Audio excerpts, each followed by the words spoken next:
Hey, what's up guys? Steve here with the Penguin Outdoors YouTube channel, and today I want to show you my live well setup that I built for my Hobie Outback kayak. I wanted one of the Hobie live wells, but I was not willing to pay $499. So I started this project last year in the summer. I had a version of it that I built and I shot video for, and the video didn't come out great. So I had the first version that I built, which we'll stop real quick and I'll show you that version. So that version was my first idea because I wanted it to work like the Hobie live wells, where it would pull the water through the scupper hole right from the lake, river, whatever, fill the tank and circulate it out when it reached a certain water level. Sounds great in theory, and my first trip out, it worked fantastically. And then after that, it would work fantastically, rarely, and at all every now and then. So what I found out was that the Hobie live wells suffer from the same problem, and I got a lot of guys just add a primer bulb on there that's been modified a little bit, and that helps gets it flowing, and then you're good to go. So then I put the primer bulb on. Well, that worked some of the time, not all the time. So then I went to version 2. Let's pause and look at version 2. Welcome to my nightmare. So I thought, hell, I know what I'm doing. And I hadn't done any previous research about live wells for kayaks specifically that use an actual live well pump. I've seen the Hobie one, but it's like over $400, and I knew I wanted something like that. So I learned a couple hard lessons here. The first time out, it would lose prime every now and then, no matter how fast I paddled or whatever. So the original plan was just run the feed tube down through the scupper, and it would pull the water up and it would drain out over there. A few times on my first day out, it just lost pressure completely, and so it wasn't aerating properly. So that began my nightmare. So I thought, well, I'll just get a primer bulb. Problem solved. Nope. It still wasn't pulling suction all the time. It still wasn't holding prime all the time. This turned into a nightmare. So then I started watching videos on YouTube. So, through my torture and despair has come the final product, and it works. Version 2 was a shit show, but boy did I think it was going to work better. The problem with version 2 was that sometimes it would pull the water from the lake. Sometimes it wouldn't, with primer bulb or no primer bulb.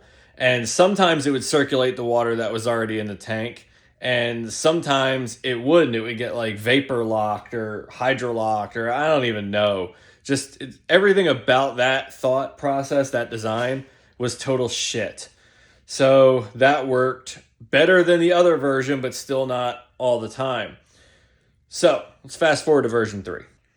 Okay. So let's talk about version 3. So prior to this version, I looked at a lot of other guys' stuff and read their long-term reviews, like what worked for them, what didn't work for them. And ultimately, I had to compromise on some things with this live well, but this one works. The first thing I had to compromise on, this one only works when you're out on the water. I can't use this one on the beach. I can't throw bait in it from the bait store before I get to the water. This design only works with my kayak in the water. Now I'm good with that because I've got 2 coolers and 2 5-gallon buckets that are converted into bait boxes. They have bubbler boxes and stuff. So when I'm gonna buy bait on the way to the shore, I can just throw one of those in the car and I can use that for transport and then just dump it in here when I get here, or I get there. So not that big a deal. So let's talk about what's different with this design. So first of all, this design no longer uses the scupper holes. It's not that you can't.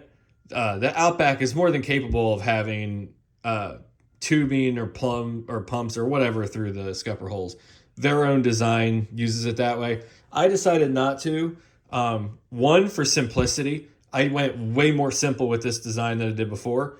And the other reason is I just like the idea that neither of them are blocked with anything. This rides over top of them, but you can still drain into them. Nothing's obscuring them. First thing I'm going to show you is the inside of the tank. I got a piece of paracord that holds the lid on there. So this pump is just sitting in here right now. I'm going to take it out in a second here. But the plumbing is very, very simple.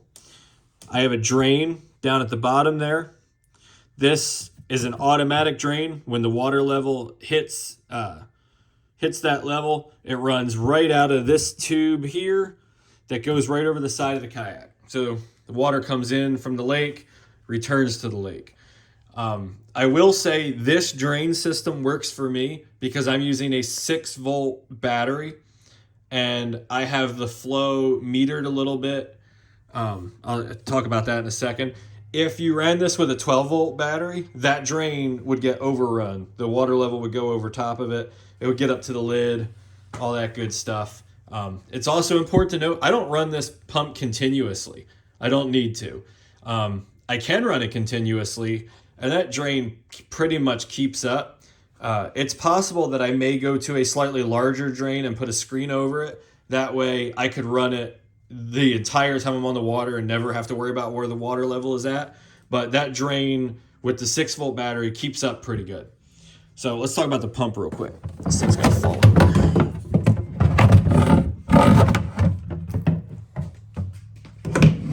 as I'm leaking water everywhere. Okay, so the way this pump works, on the end here, this piece here is a screen. It's I don't really know what you call it. I got it off Amazon. It's basically just a threaded piece with a screen. It's the same size like your garden hose would be, and it drops it meters the flow. It doesn't allow it to flow at the same rate. I couldn't tell you what the exact flow rate on this is. I just know that it reduces the flow coming into the pump, which slows it down a little and helps balance out with the drain. So that's what these fittings are for. This is just a fitting I had sitting around the garage that would thread into here so that the screen didn't fall out. There's nothing special about it whatsoever. And then this is just a threaded piece I had in the garage, and then there's a cut piece of threaded pipe inside there so that, like an adapter, so I can screw them together. I mean, it's literally just parts that I had around the garage. The tube is 3/8 clear rubber or plastic tubing, PVC tubing, whatever the hell it's made out of. This plug is just these are just 2 plugs that I had around the shop. Nothing special. I electrical taped it all this way just so that when this is in the water, I don't have to worry about snagging anything. It wasn't a big concern anyway. So I have it shaped so that the nozzle and everything points forward, but it's not any kind of requirement. You do not have to pedal to prime this thing. It will just prime on its own. So all I do, and I've got my rod connector in the way a little bit, or my rod holder in the way a little bit at the moment because I just moved it. I was repositioning for something. This hose just slips right on here. When I get to the water, I just quick tighten it down with a screwdriver so it doesn't fall off like it just did. So this just hangs in the water underneath the water level. You could use a bungee or whatever and hold it against the kayak at some desired height, or rig us something that holds it at some desired height. I just let it hang in the water. It's not going to be any kind of an issue. If I'm in water so shallow that the pump can't hang over, I've got bigger problems. And if I am that shallow and I've got the Mirage Drive pulled and the rudder up and I'm just paddling, I'm not using the live well right that second anyway. So it just hangs off the side. Same thing with the drain tube. It just goes straight out past the wheel there and sprays into the water. All right, let's talk about the pump or the battery and the battery box. Let's talk about the battery box. So simple on-off toggle switch, no 3-way position or anything. It's just that simple. It's either on or it's off. Inside, 6-volt battery, just chills in there. I have several of these batteries. It'll last plenty long enough. Not a big deal at all. But it's super simple. Power runs from the pump, or power runs from the battery into here, out to the pump, ground goes to ground. Super, super simple. Not rocket science whatsoever. If it was, I wouldn't be able to do it.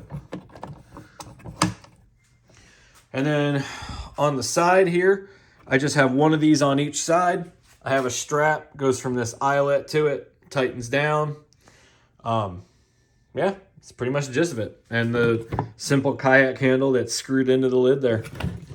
So not too bad at all. I did use a little bit of silicone on the drain, the inlet, and the other drain. So this is my Livewell version 3. And you know what? I'm not as happy with it as I would have been if it would have just worked the way I wanted from the get-go. But it didn't, and that's okay. And a lot of it, honestly, I think it just has to do with this pump. Like, this was the pump that was available. It's a Shoreline 800 gallon per hour pump. And this just happened to be the pump that was available at the store the day that I decided I wanted to do this. And I think 99.9% of my problems were caused by the pump. If I would have just got one of those tsunami pumps like Hobie uses, and if I would have just drilled it through the bottom of the tank, mounted it to the bottom of the tank, through the scupper hole, and just put a primer bulb on it, then I think it would have worked wonderfully every single time. Because the Hobie ones seem to work perfectly, at least everything that I've seen, once that primer bulb goes on. But this pump, man, it just wasn't having it. Like, this thing does not prime consistently or reliably unless it's submerged in water. That's just the fact. It didn't matter what size pipe I used, or hose rather. It didn't matter what size hose I used. Didn't matter if I used a 12 volt or a 6 volt battery. Didn't matter if I used one inlet over the other. It's just nothing I did mattered. So I think the large amount of my problems come from that pump. And it's always possible that if I come across a tsunami or end up with one, that I could redo this again and have it pull through the scupper from the bottom. But honestly, I think I'm done with this project. It works. It'll hold a lot of bait. All right, guys. Well, thanks for watching. Thanks for checking out my Livewell setup.